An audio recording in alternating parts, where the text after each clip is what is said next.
Mike Denbrock's tight end position. What's the latest in tight end recruiting? Yeah, so let's dive into this, Darren. It's been, uh, I mean, besides like kicker and punter, this which I don't know if Notre Dame's going to take a scholarship, or a scholarship player at either of those spots. Tight end's the only position where they don't have a commitment from, and they're looking to take two. So Matt Ludwig has been a top Notre Dame tight end target for the past couple months. They offered him in late March, I believe. They made a late run at him, but the Montana product committed to Michigan last week.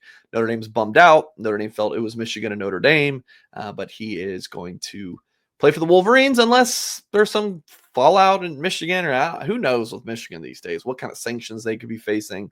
Maybe Notre Dame gets in there later, but that remains to be seen. So there's 5 names to kind of track right now.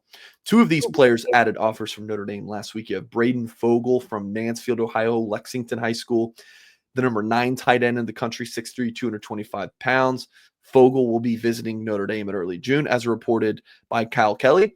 And Preston Frizel from Toledo Central Catholic, 3-star guy, 6'4", 215 pounds. When you watch him on film, Darren, he really just looks like a wide receiver who's a big dude. Like, he is a really good looking prospect. I like him a lot on tape. A 3-star prospect, got a handful of big time offers. But Frizel, also reported by Kelly, will visit Notre Dame in early June. So those are 2 names to watch. The Irish also recently offered Luke Sorensen from Servite High School in Anaheim. Servite's one of the top programs in California annually. And then you have a couple targets for the Irish that they've been in on longer. Ian Premer from Great Bend, Kansas. He's going to officially visit Notre Dame June 17th, as reported by Blue and Gold on Monday. Looks like Notre Dame, Kansas State battle with a few other Midwest programs involved there. And then I am liking Notre Dame to land Evan Jacobson from Waukee, Iowa, number 12 tight end in the country, 6'5.5", 230 pounds. So Notre Dame would be, I'd say, pretty happy with any 2 of these tight ends, but Jacobson right now, I feel like, is the one they just really got to land. Like, I think they're the team to beat. It's like Notre Dame versus A&M for an Iowa kid. I like the Irish there. For whatever reason, Iowa never offered Evan Jacobson. I don't get that. It's the number 1 player from their state. I don't know if you're nervous about that. If you're a Notre Dame fan, like, why isn't Iowa offering? But all I know is that Notre Dame feels fantastic about him. Absolutely love him. And he's one of their key targets on the 26 board. So you love to have Jacobson and Premer. Premer's going to be a tough one to beat, or a tough one to land. I feel like Kansas State might have a slight edge there, but I think Jacobson and like Frizel, he's more of a receiving tight end, but I think he would be awesome. Put some weight on him, teach him how to block a little bit. You just got to block a backside DN for a second here and there. Maybe work on a double team with an All-American tackle, and I think he'd be a really good one. So that's the tight end recruiting update, Darren. Considering Iowa's offense the last few years, maybe it's not a surprise they haven't offered him at this particular time.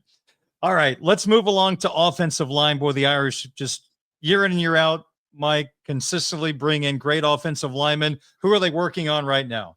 Yeah, there's really 2 names. So Notre Dame's got 4 offensive linemen committed, 3 from the state of Michigan, Sullivan Garvin, Ben Nichols, and Gregory Patrick, 2 interior guys. And then Patrick, we've talked about, kind of has an Anthony Knapp vibe to him, whereas you think he's an interior guy, and then he plays tackle.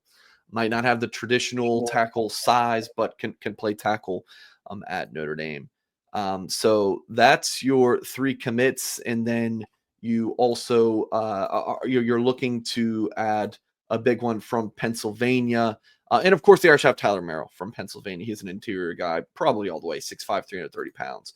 Notre Dame looking to add a 5th offensive lineman. I think it's Grayson McHugh or bust at this point. Kenny Igboko, we've talked about for a while. I think he's still officially visiting Notre Dame in June. I'm not sure the Irish are going to, finish in his top 2. Maybe they're 3 or 4 for him. But Kenny Igboko from North Carolina, if the Irish are able to land him, that'd be awesome.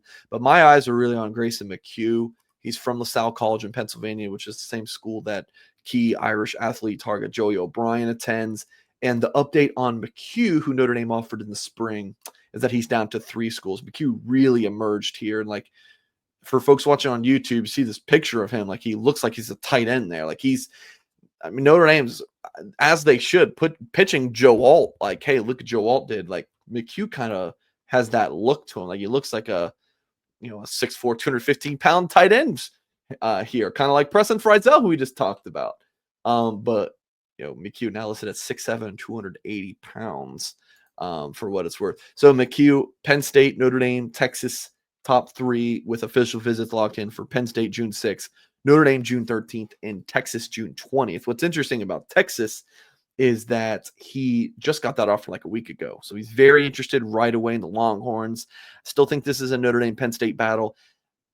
Here's something interesting. I was told that like McHugh wasn't really interested in talking to schools a ton in the month of May. Like, of course he was doing it, but like he was really focused on his finals, Darren. If that doesn't scream a good thing for Notre Dame, then I don't know what does. Like, I think he's very interested in Texas and the academics there. I believe they, have some school there that, like a business school or something, that is really interesting to him, that he thinks very highly of. I just think that academic component in the 4 for 40 is going to give the Irish an edge for Grayson McHugh. It remains to be seen, but he's definitely going to be one to watch closely.